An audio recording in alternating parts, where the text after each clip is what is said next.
maybe we should take off a moment and discuss what is Mezonot bread? Where does that come from? What is this idea? So bread in general, all different kinds of bread in all different kinds of shapes and sizes, we make Anatilis Yadayim, we make Hamotzi Lechem and Oretz over them. Doesn't matter whether it's bread, whether it's pita, whether it's rolls, chapetis, baguettes, whatever. I can't think of all the different words that all these things have. But lamaisa, you've got to wash and you've got to make hamotzi over them, and you've got to bench. There is something called hamotzi. There is something called Mezonot bread or Mezonot pitot and Mezonot rolls, right? Because what's happened to them is that they've added juice into the liquid to make it a little bit sweet.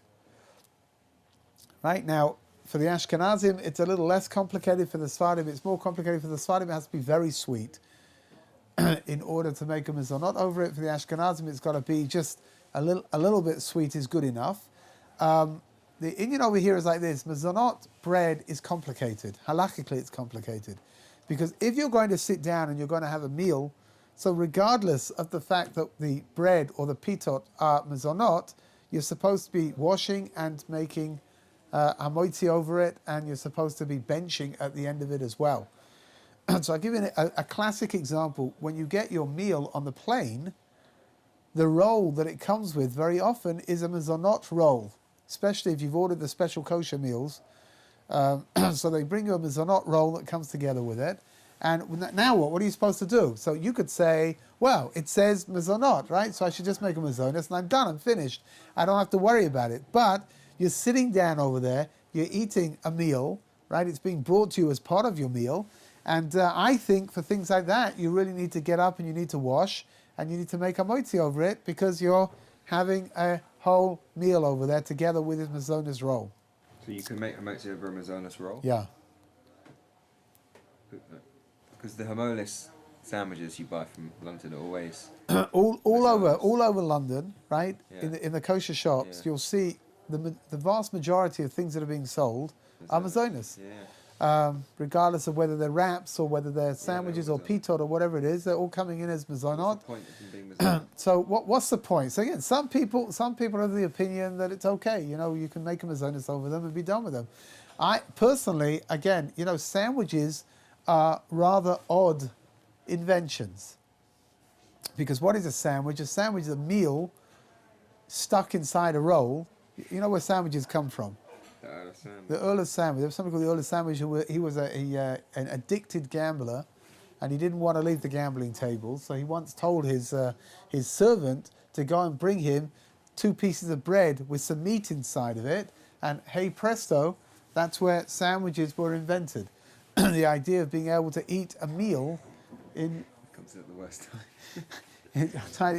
So sandwiches very often are things that are eaten on the go, right? You buy a sandwich and you're walking, you're on your way to somewhere, you're doing something. However, as far as halacha is concerned, halacha doesn't differentiate between a sandwich and sitting down and having a meal.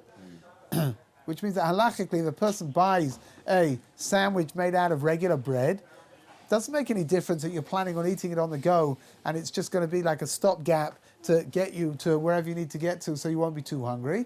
You need to wash and you need to bench.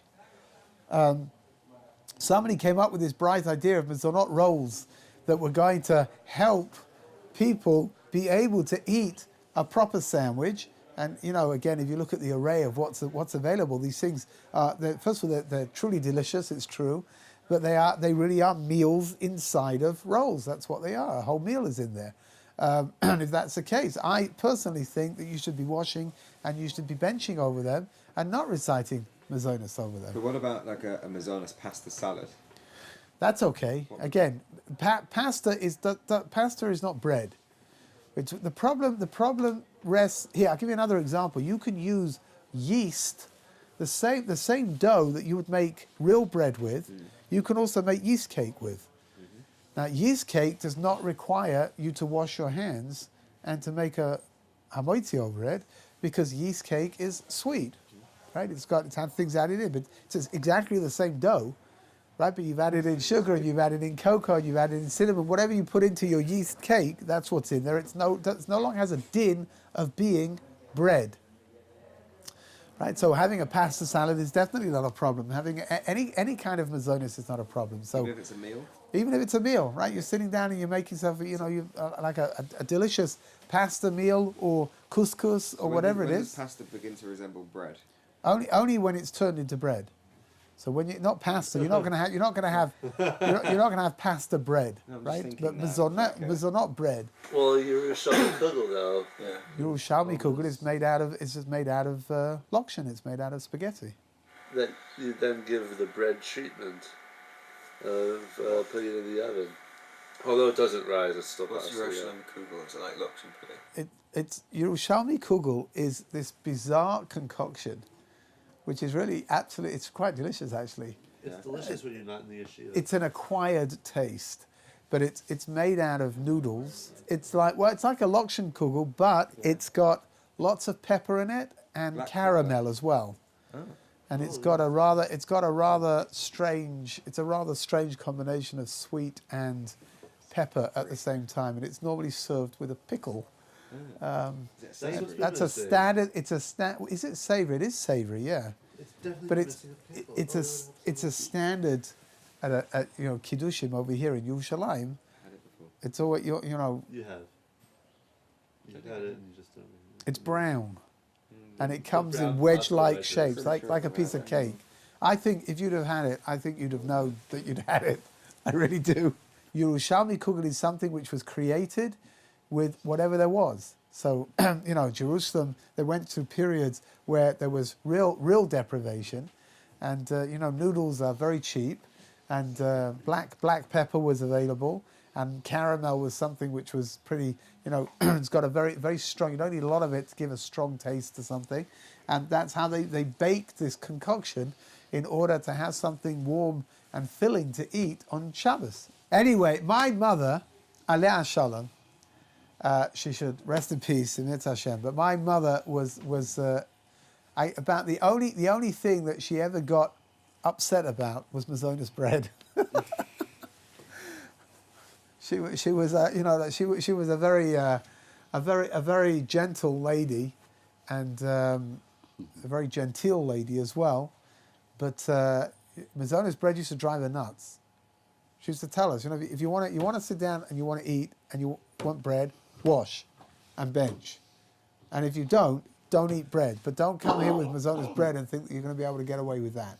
So as kids, we had to, smuggle the stuff in to... Halakhically, it's okay to not... It's okay, yeah. I mean, again, you're running into a grey area over here. Halachically, Mezonot bread is something which exists and it's something which is real, and the idea of making Mezonot over something which looks like bread and tastes like bread is okay. The question over here is, what am I doing with regards to my meal? It's called, again, in Halacha, it's called being Kovea Suda.